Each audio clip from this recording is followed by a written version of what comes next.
axadka tooba keenka u saaxiibka ah walilaahi mathalu laclaa. haddaba dadka muslimiinta ha dadaalaano, toobada iyo wanaagga ha lagu dadaalo, ilaahay ha loo soo rujuuca subxaanahu wa tacaala. waxaa loo baahan yahay inaan macaasida iyo dembiga ka qoomamayno, waxaa loo baahan yahay inaan faraha kala baxno, waxaa loo baahan yahay in qofka uu ka nadaamoodo, waayo dembigu laba ayaa loo qaybiyaa. midna wuxuu ka dhaxeeyaa ilaahay iyo addoonkiisa, midna waa addoommada dembiyaalku ay kala galaan. midka aad ilaahay ka gasho subxaanahu wa tacaala 3 shuruudo ah ayaa lagaaga baahan yahay. ta koowaad waa inaad dembigii faraha kala baxdaa, waa inaad xumaantii iyo macaasidii aad ku jirtay dhinac iska dhigtaa, waa inaad khayrka iyo wanaagga raadisa. waa shardiga ugu horeeya. adigoo dembigii ku dhex jira ka waran haddaad dhaada ilaahaya wicafi.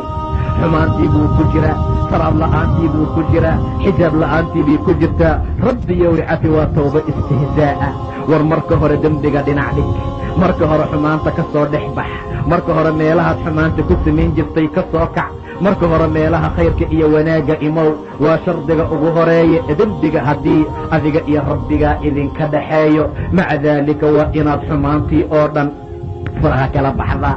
midda labaad ee shardiga ah ee looga baahanyay toobadu waxay tahay qofku waa inuu ka nadaamooda, waa inuu ka qoomameeyo maxaa kuu geeyey dembiga inuu yidhaahdo, inuu aad iyo aad uga murgo, inuu dhibaato fara badan u arko. ileen dembiga waa lagu halaagsamaa, jahanamaa lagu mutaystaa, risqigaa lagaaga yasiraa.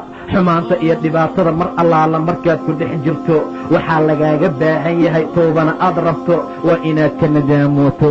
waan ku qosolnaa dembiga maanta. nin baa rasuulka u yimid oo yidhi yaa rasuul allah man najaa, badbaadadu maxay tahay? rasuulku wuxuu yidhi carabkaaga iska qabo, war midkaa iska ilaali naartuu ku geynaya. carabka iska ilaali buu yidhi nebiga sala allahu calayhi wasalam. amsik calayka lisaanak, war dushaada carabkaaga ka qabo.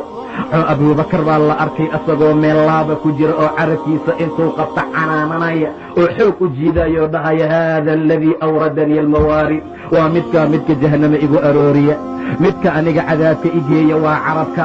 maca daalika rasuulku najaadka wuxuu ku yidhi